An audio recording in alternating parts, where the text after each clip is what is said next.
जय श्री कृष्ण दोस्तों। मोक्ष मंथन मोक्ष मार्ग पर आप सभी का हार्दिक स्वागत है। क्या आपके जीवन में बार बार बाधाएं आ रही हैं? क्या आपको लगता है कि आप पर पितृ दोष का साया है? क्या आपके पितर आपसे अतृप्त हैं? अगर हाँ, तो आज की यह कथा आपके लिए एक वरदान साबित होने वाली है। आज हम आपको सर्वपितृ अमावस्या की एक ऐसी अलौकिक कथा सुनाने जा रहे हैं जिसे सुनकर आपके रोंगटे खड़े हो जाएंगे। यह कथा है मत्स्य कन्या की, जिसने अपने असाधारण प्रेम और त्याग से अपने पूर्वजों को मुक्ति दिलाई, और भगवान अमावस्या की, जिन्होंने धर्म और कर्तव्य का ऐसा पाठ पढ़ाया जो युगों युगों तक मानव जाति को मार्ग दिखाता रहेगा। कहा जाता है कि सर्वपितृ अमावस्या के दिन इस कथा को सुनने मात्र से मनुष्य के सभी पाप नष्ट हो जाते हैं, उसके सभी पितृ दोष समाप्त हो जाते हैं और जीवन की हर बाधा दूर हो जाती है। आपके पूर्वज स्वयं आकर आपको आशीर्वाद देंगे और आपके घर आंगन को सुख समृद्धि से भर देंगे। तो इस पावन कथा को आरंभ से लेकर अंत तक अवश्य सुनिएगा, क्योंकि इस यात्रा में आपको मिलेंगे जीवन के अनमोल रहस्य और आपके पितरों को तृप्त करने का सबसे शक्तिशाली मार्ग। दोस्तों, हम जानते हैं कि आप सभी अपने पितरों की शांति और आशीर्वाद के लिए आतुर हैं, इसलिए हमने यह विशेष कथा आपके लिए तैयार की है। लेकिन इससे पहले अगर आपने अभी तक हमारे चैनल मोक्ष मंथन मोक्ष मार्ग को सब्सक्राइब नहीं किया है तो कृपा कर अभी सब्सक्राइब करें, ताकि आप ऐसी ही ज्ञानवर्धक और प्रेरणादायक कथाओं से कभी वंचित न रहें। पितृपक्ष यह वो समय है जब हमारे पूर्वज सूक्ष्म रूप में पृथ्वी पर आते हैं, अपने वंशजों से श्रद्धा और प्रेम की अपेक्षा करते हैं। सनातन धर्म में पितरों को देवताओं के समान पूज्य माना गया है। उनके आशीर्वाद के बिना कोई भी कार्य सफल नहीं होता। जिस व्यक्ति पर पितरों का ऋण होता है, वह चाहे कितनी भी तपस्या या साधना क्यों न करे, उसे जीवन में पूर्ण सुख और सफलता नहीं मिलती। उसके विवाह में अड़चनें आती हैं, संतान प्राप्ति में बाधा आती है, व्यापार में घाटा होता है और घर में हमेशा कलह बनी रहती है। किंतु पितृपक्ष में, विशेषकर सर्वपितृ अमावस्या पर श्रद्धा पूर्वक की गई पूजा अर्चना, श्राद्ध और इस कथा का श्रवण उसके ऊपर से पितृ ऋण को समाप्त कर देता है। इसके फलस्वरूप उसके सभी कर्ज उतर जाते हैं, जीवन में धन धान्य की कमी नहीं रहती, सुख समृद्धि का वास होता है और घर आंगन ऐश्वर्य से भर उठता है। जो कन्या विवाह योग्य होती है, उसे मन अनुकूल और योग्य वर प्राप्त होता है। जो दंपत्ति संतानहीन होते हैं, उन्हें इस कथा के पुण्य प्रभाव से संतान प्राप्ति का सुख मिलता है। तो दोस्तों, आपका अधिक समय न लेते हुए अब हम सर्वपितृ अमावस्या की इस पावन और अत्यंत महत्वपूर्ण कथा का आरंभ करते हैं। अपनी आंखें बंद करें, अपने पितरों का स्मरण करें और इस कथा में लीन हो जाएं, क्योंकि यह कथा सिर्फ शब्दों का समूह नहीं, बल्कि आपके पितरों के लिए एक प्रार्थना है, एक श्रद्धांजलि है। इस कथा को हम भगवान विष्णु और गरुड़ के संवाद से समझेंगे। वैकुंठ लोक में भगवान विष्णु शेष नाग पर विराजमान हैं। माता लक्ष्मी उनके चरण दबा रही हैं। गरुड़ देव आकाश मार्ग से उड़ते हुए आते हैं और उनके सामने रुकते हैं।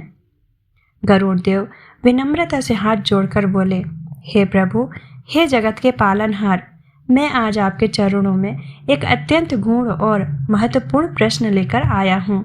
मेरे हृदय में जिज्ञासा है कि पितृपक्ष में पितरों की पूजा, अभिषेक और तर्पण करने से मनुष्य को कौन कौन से फल प्राप्त होते हैं।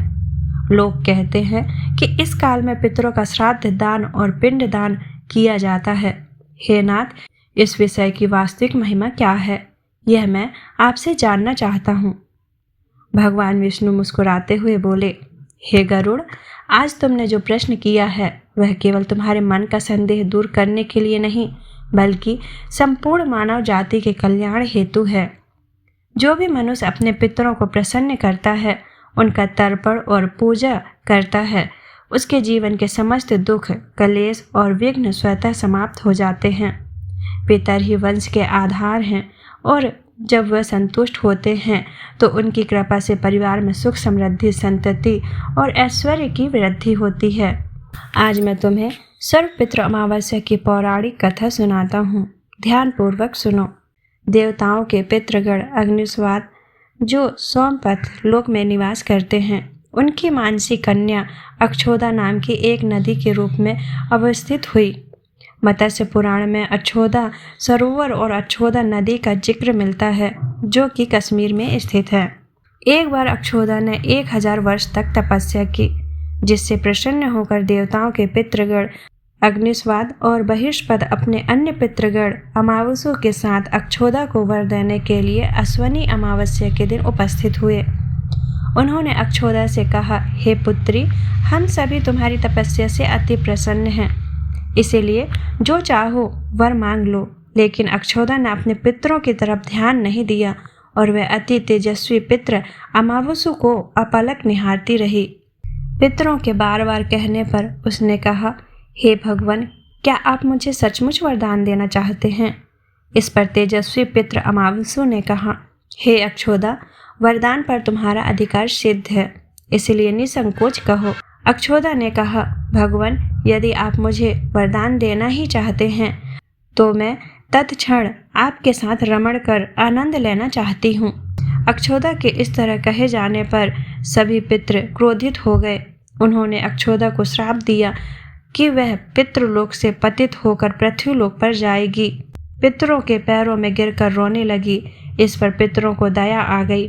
उन्होंने कहा कि अक्षोदा, तुम पतित योनि में श्राप मिलने के कारण मत्स्य कन्या के रूप में जन्म लोगी। पितरों ने आगे कहा, भगवान ब्रह्मा के वंशज महर्षि पराशर तुम्हें पति के रूप में प्राप्त होंगे। तुम्हारे गर्भ से भगवान व्यास जन्म लेंगे। उसके उपरांत भी अन्य दिव्य वंशों में जन्म लेते हुए तुम श्राप मुक्त होकर पुनः पितृलोक में वापस आ जाओगी। पितरों के इस तरह कहे जाने पर अक्षोदा शांत हुई। अमावसों के ब्रह्मचार्य और धैर्य की सभी पितरों ने सराहना की एवं वरदान दिया कि यह अमावस्या तिथि अमावसों के नाम से जानी जाएगी। जो प्राणी किसी भी दिन श्राद्ध न कर पाए या केवल अमावस्या के दिन श्राद्ध तर्पण करके सभी बीते 14 दिनों का पुण्य प्राप्त करते हुए अपने पितरों को तृप्त कर सकते हैं। तभी से प्रत्येक माह की अमावस्या तिथि को सर्वाधिक महत्व दिया जाता है और यह तिथि सर्व पितृ श्राद्ध के रूप में मनाई जाती है। उसी पाप के प्रायश्चित हेतु कालांतर में यही अक्षोदा महर्षि पराशर की पत्नी एवं वेदव्यास की माता सत्यवती बनी थी। तत्पश्चात समुद्र के अंशभूत शांतनु की पत्नी हुई और 2 पुत्र चिरांगत एवं विचित्र वीर को जन्म दिया था। इन्हीं के नाम से कलयुग में अष्टका श्राद्ध मनाया जाता है। सूर्य ग्रहण में सर्वपितृ अमावस्या पर तर्पण कर सकते हैं या नहीं? सूर्य ग्रहण और सर्वपितृ अमावस्या 2025 को लेकर अक्सर यह सवाल उठता है कि क्या इस दिन पितरों का तर्पण किया जा सकता है। साल का दूसरा और अंतिम सूर्य ग्रहण 21 सितंबर को लगेगा, जो रात लगभग 11 बजे शुरू होकर देर रात 3:23 तक रहेगा। चूँकि ग्रहण रात में है, इसलिए दिन के समय आप पितरों का तर्पण बिना किसी बाधा के कर सकते हैं। तर्पण का उत्तम मुहूर्त। ज्योतिष आचार्यों के अनुसार सर्वपितृ अमावस्या पर पितरों का तर्पण करने का सबसे शुभ समय दोपहर माना गया है। इस बार तर्पण के लिए दोपहर 1:27 से लेकर 3:53 तक का समय उत्तम रहेगा। इस अवधि में श्रद्धा और विधि विधान के साथ तर्पण करने से पितरों की कृपा और आशीर्वाद प्राप्त होती है। शास्त्रों के अनुसार ग्रहण के समय किए गए श्राद्ध और दान का महत्व साधारण दिनों की तुलना में कई अधिक होता है। इस अवधि में पितरों को तर्पण अर्पित करने से उनकी आत्मा को शांति मिलती है और वे वंशजों को आशीर्वाद देकर जीवन में सुख समृद्धि और बाधाओं में कमी लाते हैं। इस समय ब्राह्मणों को भोजन कराना, वस्त्र, अन्य धन और अन्य उपयोगी वस्तुओं का दान करना तथा पितरों के लिए तर्पण करना विशेष रूप से शुभ और फलदायी माना जाता है। इन कर्म कांडों से पूर्वजों की कृपा मिलती है और घर परिवार में सकारात्मक ऊर्जा एवं समृद्धि का संचार होता है। तर्पण की विधि। सबसे पहले सुबह जल्दी उठकर स्नान करें और साफ वस्त्र धारण करें। एक पवित्र और साफ स्थान पर बैठें। एक बर्तन में जल, काला तिल, जौ और कुश मिलाएं। दक्षिण दिशा की ओर मुख करके बैठें और अपने पितरों का स्मरण करें। जल, तिल, जौ और कुश से भरा पात्र हाथ में लेकर और पूर्वजों के लिए मंत्रों के साथ जल अर्पित करें। पूर्वजों के बाद उत्तर दिशा की ओर मुख करके ऋषियों और मानव तर्पण करें। तर्पण के बाद ब्राह्मणों को भोजन कराएं। गरीब और ज़रूरतमंद लोगों में भी दान पुण्य करें। शाम के समय घर के बाहर दक्षिण दिशा में पितरों के नाम का दीपक जलाएं। सर्वपितृ अमावस्या के दिन तर्पण और श्राद्ध करने का विशेष महत्व है। पितरों के लिए भोजन बनाने के बाद उसमें से कुछ हिस्सा निकालकर दक्षिण दिशा में अवश्य रखें। पितरों को खुश करने के लिए कौवे, कुत्ते और गाय को भी भोजन देना शुभ माना जाता है। तर्पण और श्राद्ध के दौरान हुई किसी भी गलती के लिए पितरों से क्षमा याचना करें। आप पितरों के नाम से पीपल के पेड़ पर भी जल चढ़ा सकते हैं, जो उनके लिए संतोषजनक होता है। तो दोस्तों, पितृपक्ष में हमें केवल कर्मकांड नहीं बल्कि भक्ति, श्रद्धा और अपने पूर्वजों के प्रति प्रेम का संदेश देता है। यह कथा हमें सिखाती है कि हमारे पितर सदैव हमारे आसपास रहते हैं, हमें देखते हैं और हमारे सुख दुख में हमारे साथ होते हैं। उन्हें सिर्फ आपकी श्रद्धा और प्रेम चाहिए। सर्वपितृ अमावस्या का यह पावन दिन आपके लिए एक अवसर है अपने पितरों को याद करने का, उन्हें धन्यवाद कहने का और उनका आशीर्वाद प्राप्त करने का। आज ही अपने सामर्थ्य अनुसार पितरों के लिए तर्पण करें, दान करें या कम से कम इस कथा को सुनकर उन्हें याद करें। ऐसा करने से न केवल आपके पितर तृप्त होंगे बल्कि उनका आशीर्वाद आपके जीवन में सुख, शांति, समृद्धि और सफलता के द्वार खोल देगा। इस पवित्र कथा को अपने मित्रों, परिवार और सभी प्रियजनों के साथ अवश्य साझा करें ताकि हर कोई अपने पितरों का आशीर्वाद प्राप्त कर सके और पितृदोष से मुक्ति पा सके। आपके एक शेयर से किसी का जीवन बदल सकता है। अगर आपको यह कथा पसंद आई हो तो इस वीडियो को लाइक करें और अपने विचार हमें कमेंट बॉक्स में ज़रूर बताएं। आपके एक लाइक और एक कमेंट से हमें ऐसी ही और कथाएं बनाने की प्रेरणा मिलती है। फिर मिलेंगे एक नई ज्ञानवर्धक कथा के साथ। तब तक के लिए जय पितृदेवता, जय श्री हरि विष्णु।